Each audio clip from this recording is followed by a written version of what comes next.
Hey everyone, welcome to this explainer. Today, we're taking a classic, maybe slightly intimidating geometry worksheet and turning it into a completely dynamic, step-by-step masterclass on quadrilaterals. If you've ever stared at a multi-sided shape filled with random letters and numbers and just felt totally lost, well, you are in exactly the right place. We're going to build your geometry toolkit literally from the ground up, starting with some basic principles and working our way to proving really complex shapes. Grab a notebook and a pencil because we are solving these together. All right, let's just jump right in. Take a look at this shape. It looks pretty complicated, right? We've got intersecting lines, variables like x and y scattered everywhere, angle bisectors marked with little stars and crosses. It's basically what I like to call a boss-level geometry problem. But seriously, don't panic. By the end of this quick lesson, you're going to learn a few incredibly simple tricks that will literally make solving this an absolute breeze. We're going to come back and conquer this exact shape a little later, but first, we have to uncover the core secret of literally all four-sided figures. Okay, so here's that core secret, the 360-degree rule. The sum of the interior angles of any quadrilateral, it doesn't matter how squished, stretched, or totally weird it looks, is always going to equal exactly 360 degrees. Now, what's super interesting about this rule is the why. Like, why 360? Well, if you draw a diagonal line across any four-sided shape, you instantly split it into two triangles. And since we already know every single triangle holds exactly 180 degrees, you just multiply that by 2. 180 plus 180? Bam! That gives us our magical 360. Keep this rule in your back pocket, guys. It's the master key for this entire lesson. Let's start building up our shape vocabulary, starting with the trapezium. A trapezium is basically a quadrilateral that has exactly one pair of parallel sides. Just think of a pyramid that had its top chopped right off. But listen, there are two special variations you absolutely need to look out for on exams. First is the isosceles trapezium, where the two slanted non-parallel sides are perfectly equal in length. And second is the right trapezium, which features at least one sharp 90-degree right angle. Let's actually see how this translates into a real test question. Okay, this is a common exam question right here. We've got quadrilateral ABCD, and the angles are given to us as algebra expressions, 2x, 3x, 3x, and 4x.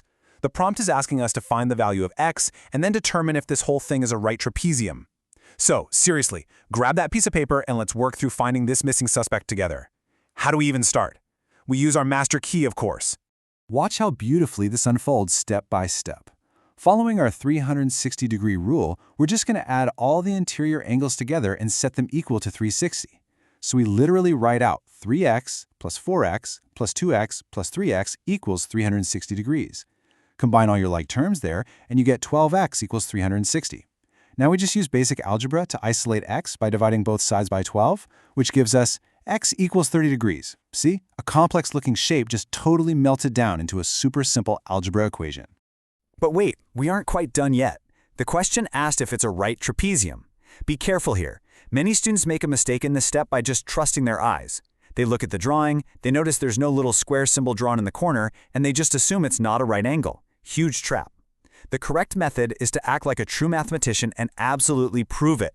We take our x, which we know is 30, and plug it right into angle B's formula, which was 3x. Well, 3 times 30 equals exactly 90 degrees. So yes, it absolutely is a right trapezium, no matter how it was originally sketched out. Now let's level up a bit to the parallelogram. Teachers love this shape. It is a massive favorite for tests because it's just packed with hidden clues. I highly recommend you pause the explainer right now and write these 4 golden rules down because they are going to be your ultimate cheat sheet. Rule 1. Opposite sides are both parallel and equal in length. Rule 2. The diagonal lines drawn corner to corner bisect each other, meaning they slice each other exactly in half. Rule 3. Opposite angles equal each other. And Rule 4. Consecutive angles, so angles right next to each other, are supplementary, which just means they add up to 180 degrees. Got it? Awesome. Let's use them. Time for a quick knowledge check. We have a parallelogram here with a diagonal line running right through the middle. We've got side lengths of 2a and 10, and angles of 30 degrees and b minus 21 degrees. Go ahead and pause the explainer right now. Try to find the values for a and b using that cheat sheet we just wrote down. And hey, don't worry if you get stuck. We're going to solve it together right now anyway. All right, let's tackle variable a first. Looking back at our rules, we know that opposite sides of a parallelogram are perfectly equal in length. So that means the top side absolutely must equal the bottom side. We simply map this out as an equation. 2a equals 10. Divide both sides by 2, and we brilliantly illustrate that a equals 5. Look at that. Half the battle is already won. Now, let's see a quick trick for finding b. Because the top and bottom lines of a parallelogram are perfectly parallel, that diagonal line creates what we call alternating interior angles on opposite sides of the diagonal. And guess what? Those angles are always exactly equal. So we just set the bottom angle, which is b minus 21, equal to the top angle, which is 30. Add 21 to both sides, and we find that b equals 51. Honestly, once you start seeing these hidden properties, the math becomes incredibly straightforward. Finding missing numbers is super fun. But a lot of times, exam questions will actually ask you to play detective and actually prove that a shape is a parallelogram.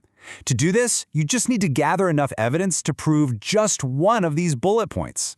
If you can show opposite sides are parallel, or that they're equal, or that the diagonals cut each other in half, boom, you've proved it's a parallelogram. Let's look at a quick case file where we really have to use our deductive reasoning. Let's tackle this beast of a complex quadrilateral. Notice how the bottom line just extends way outwards? That introduces a whole new layer of clues for us. We have interior angles of 126, 115, and 2x. But then we also have this exterior angle expression of 5x minus 30 right next to an unknown interior angle c. So how on earth do we find x? Well, this is a spot where a lot of people trip up. Many students make a mistake in this step by totally rushing it. They see a four-sided shape, remember our master key, and immediately try to add, actually, scratch that. They try to add up the numbers they see, totally forgetting that interior angle C is currently completely unknown. You just can't solve an equation when you have two different unknowns. The pro move here is to look at the bottom straight line first. A straight line is always 180 degrees. So interior angle C plus that exterior angle of 5x minus 30 absolutely must equal 180. Watch how we map this out step by step. First, we define interior angle C as 180 minus the exterior angle, which simplifies down to 210 minus 5x. Okay, so now that we actually have a working expression for angle C, we can finally plug it back into our master 360-degree rule. We write it out. 126 plus 115 plus our brand new angle C expression plus 2x all equals 360. By substituting that expression into the master equation, we've successfully eliminated the unknown c and can systematically isolate x. I mean, this is high-level geometry deduction in action right here. Okay, you have built up an amazing toolkit today. You know the 360 rule, the straight line rule, and all the properties of parallelograms. So let's put it all to the test with this heavily detailed parallelogram. It features intersecting diagonals, side lengths of 10 and x plus y, and diagonal segments of 2y and 3y minus 4. Grab your pen. Let's conquer this thing together. The most crucial point here is just knowing where to start. Let's look at the diagonals. We know the rule. In a parallelogram, diagonals bisect each other. That means the center point cuts that diagonal line exactly into two perfectly equal pieces. Therefore, the segment labeled 3y minus 4 must be exactly equal to the segment labeled 2y.